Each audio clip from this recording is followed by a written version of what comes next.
Assalamualaikum dan selamat pagi. Hari ini saya Nur Nadia Almi bersama dua orang lagi sahabat saya, Amir Haifa dan Ahmad Faizi, bagi kumpulan ketiga akan membentangkan tentang kaedah mengajar kemahiran menulis dalam bahasa Melayu.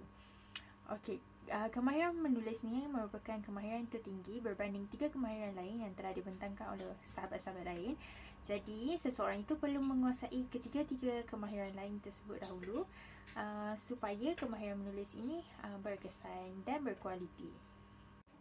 Kemahiran menulis seperti yang diterangkan dalam Standard Kandungan Bahasa Melayu KSSM adalah untuk menerangkan makna kata, istilah, rangka kata, ungkapan dan ayat, menulis untuk mengemukakan maklumat tentang sesuatu perkara, menulis untuk melengkapkan maklumat dalam pelbagai bahan, menulis untuk menghasilkan sesuatu penulisan secara terancang, menulis untuk mengolah maklumat bagi menghasilkan pelbagai penulisan dan grafik, serta mengedit dan memurnikan pelbagai teks.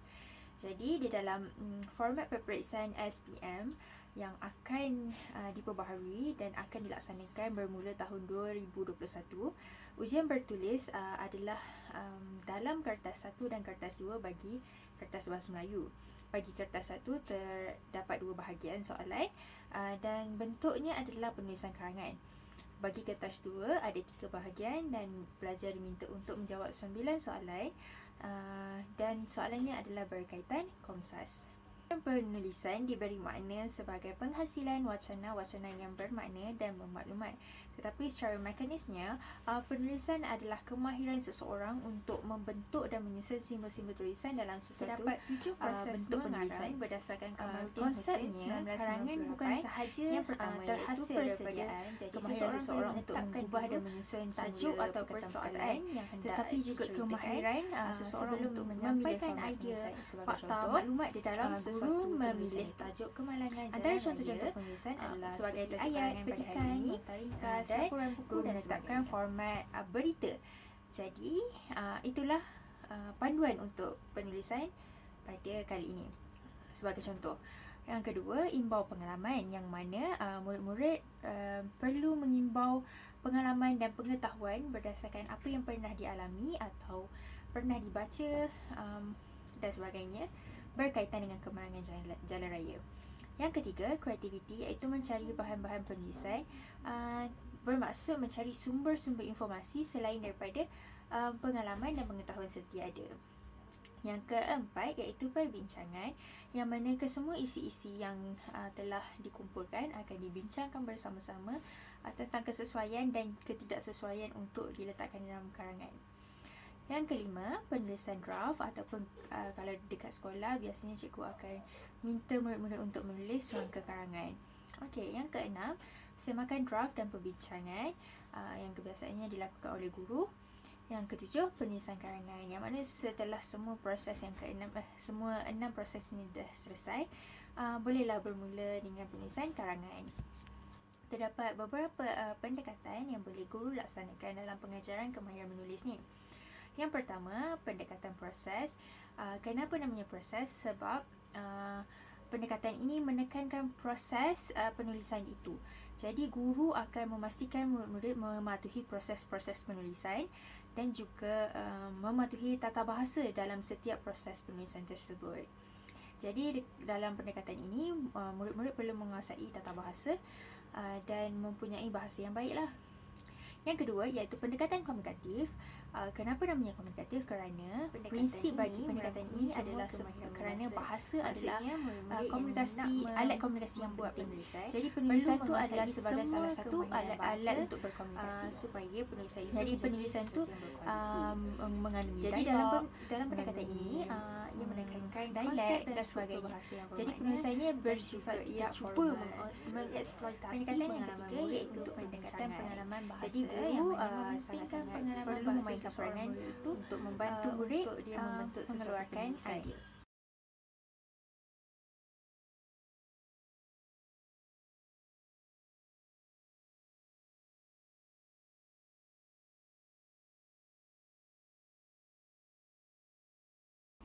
Yang terakhir sekali, pendekatan bebas. Pendekatan bebas ini diberi nama pendekatan bebas kerana semua jenis karangan akan diterapkan dalam pendekatan ini. Kerana dia berprinsip semakin banyak latihan, maka murid semakin berpengetahuan dan pengalaman bahasa murid semakin bertambah. Semakin diperkukuh macam tu. Dan ia melibatkan langkah-langkah dalam penulisan seperti langkah pramenulis, termasuklah pendekatan yang biasa dijalankan di sekolah rendah dan sekolah menengah.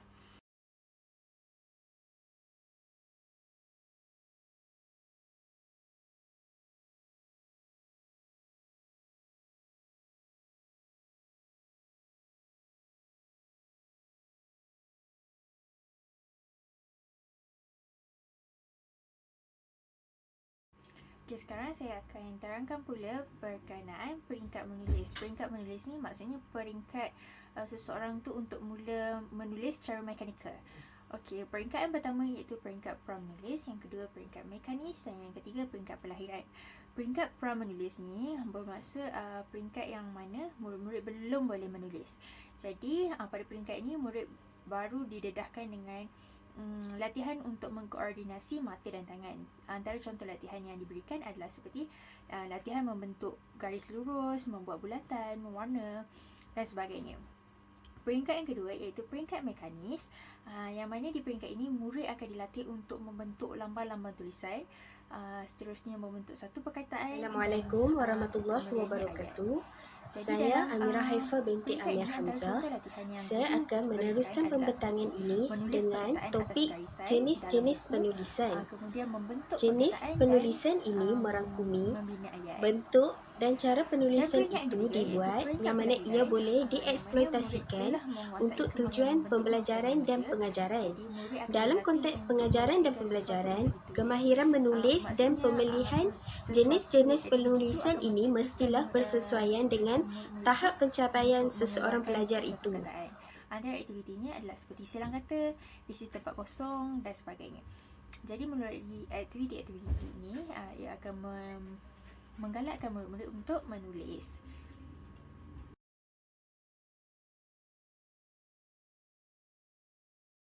Kita pergi kepada jenis penulisan yang pertama iaitu penulisan terkawal.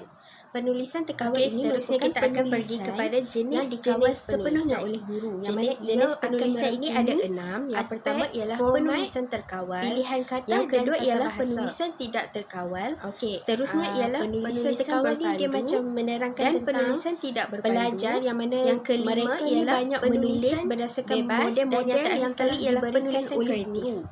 Sebagai contoh macam yang saya bagi tu, pelajar akan meniru semula cerita yang dibaca atau didengar.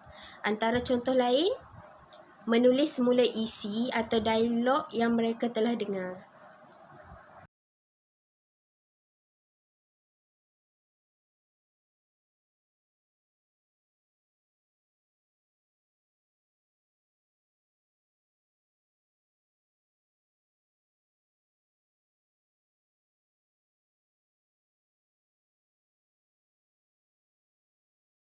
Jenis penulisan kedua pula ialah penulisan yang tidak terkawal.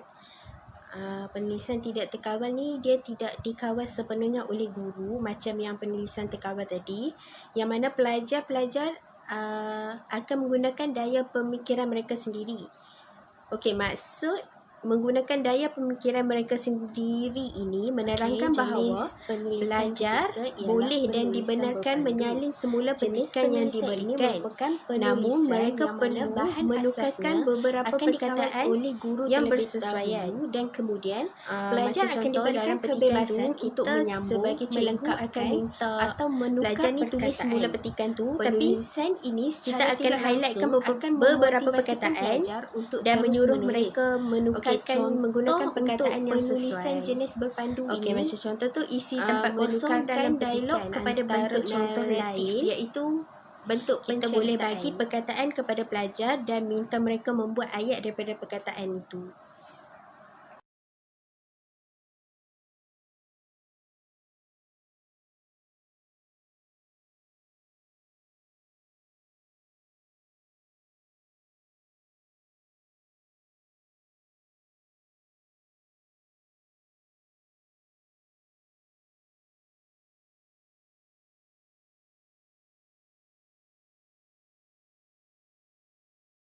Seterusnya kita akan pergi kepada penulisan yang keempat. Jenis penulisan keempat iaitu penulisan tidak berpandu. Jenis penulisan tidak berpandu ni dia bagi kebebasan kepada pelajar untuk menulis apa-apa tapi berdasarkan sedikit panduan daripada guru. Maksud di sini pelajar akan diberikan sedikit asas ataupun clue yang mana ia akan menjurus kepada tajuk atau perkara yang akan ditulis. Macam contohlah kan, cikgu suruh pelajar tu buat karangan. Lepas tu dia akan bagi tajuk. Okey, tajuk kemalangan. Jadi, cikgu tu akan bagi beberapa isi. Selalunya macam kita buat karangan, kita akan dapat isi kan. Lepas tu kita kena buat karangan tu berdasarkan isi yang diberikan. Jadi, secara tidak langsung, penulisan ni dia bagi kebiasaan lah kepada pelajar untuk terhadap struktur penulisan dan pemerengganan. Seterusnya ialah jenis penulisan yang kelima iaitu penulisan bebas yang merujuk kepada penulisan yang dijalankan setelah pelajar menguasai aspek mekanikal dan tata bahasa. Penulisan jenis bebas ni dia tak titik beratkan tentang persoalan proses menulis, tapi pelajar akan diminta untuk bagi tumpuan kepada apa yang mereka akan tulis. Okey, pada peringkat ni pertolongan guru hanya pada peringkat minimum, yang mana guru hanya akan masuk campur sekiranya pelajar tersebut membuat kesalahan dan kesilapan dalam penulisan. Okey, antara bentuk penulisan bebas ni dia naratif, deskriptif, imaginatif dan argumentatif. Kita pergi kepada jenis penulisan yang terakhir iaitu penulisan kreatif. Penulisan kreatif ni dia menggunakan pengalaman atau imajinasi untuk dijadikan bahan tulisan. Jenis penulisan kreatif ni dia ada kelebihan dan keistimewaan lah sebab dia tak fokuskan kepada isi yang akan ditulis, tapi dia perlukan kemahiran estetika untuk mengolah dan mempersembahkan isi tersebut. Antara bentuk penulisan kreatif ni ialah cerpen, novel dan sebagainya. Terima kasih, saya akan serahkan kepada kawan saya untuk meneruskan pembentangan ini. Sesuai dan dapat pula memilih teknik yang terbaik yang sesuai dengan objektif pengajaran dengan pelajar sasaran. Para guru perlu mengajar kemahiran menulis dengan menggunakan pelbagai pendekatan, teknik atau strategi yang mengutamakan ciri-ciri pembelajaran aktif seperti menggunakan pendekatan pembelajaran ceria, bermain dan belajar lebih. Jabatan Perkembangan Kurikulum 2009. Manakala pendekatan pengajaran ini dicadangkan penggunaannya dengan tujuan untuk mengelak agar pengajaran menulis tidak membosankan murid. Siti Zabidah 2006.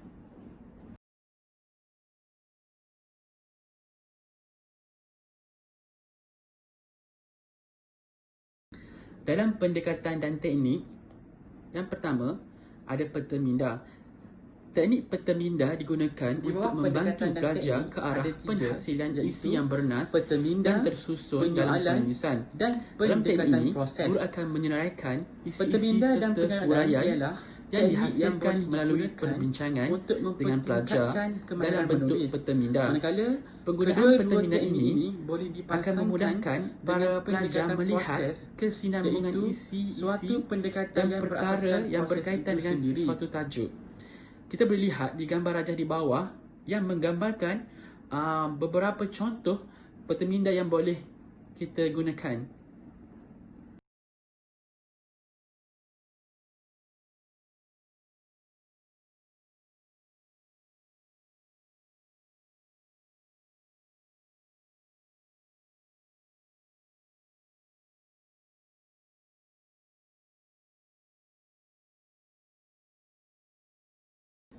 Manakala yang kedua adalah teknik penyoalan. Soalan yang berkaitan dengan isu boleh digunakan atau perkara yang akan ditulis idea melalui teknik penulisan karangan. Guru akan menerangkan teknik penyoalan penting pengajaran dan pelajaran memahami yang menggunakan kemahiran ini membolehkan pelajar mementingkan peranan guru. Peranan yang lebih tinggi amat penting untuk melalui teknik penyoalan ini dapat dijalankan dengan lancar dan berkesan. Penyoalan yang melibatkan untuk mempelbagaikan teknik soalan akan dan bagaimana boleh digunakan untuk menggalakkan pembelajaran ke arah terlaksana dengan baik dan berkesan. Kemahiran menyoal dalam kaedah pengajaran dan pembelajaran merupakan antara suatu perkara yang penting dalam penguasaan ilmu pengetahuan. Dalam bilik belajar, setiap pelajar akan mengumpulkan soalan kepada guru bertujuan untuk memahami setiap konsep yang disampaikan oleh guru semasa di dalam kelas.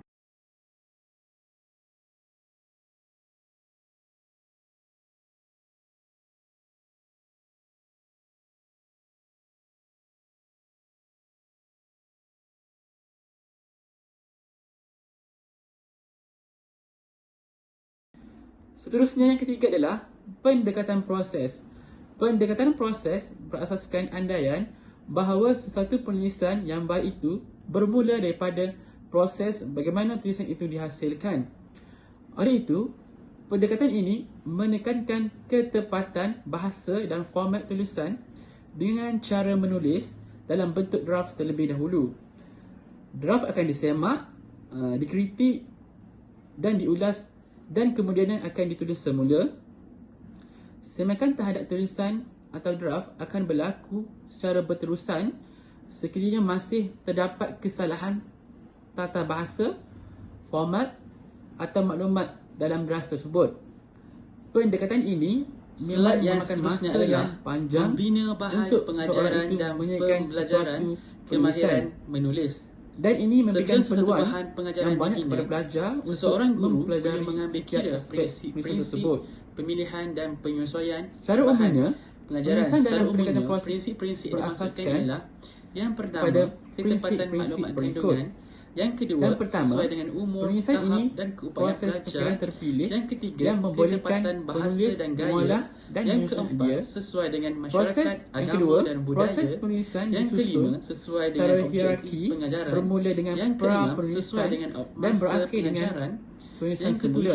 Dan yang terakhir, penulisan ialah proses yang berpandukan dalam pengajaran kemahiran menulis sesuatu matlamat. Bahan-bahan rangsangan sebagai contohnya gambar, petikan, rakaman audio ataupun ceramah, ucapan, perbahasaan dan sebagainya. Rakaman video dan filem sangat sesuai dijadikan bahan pengajaran.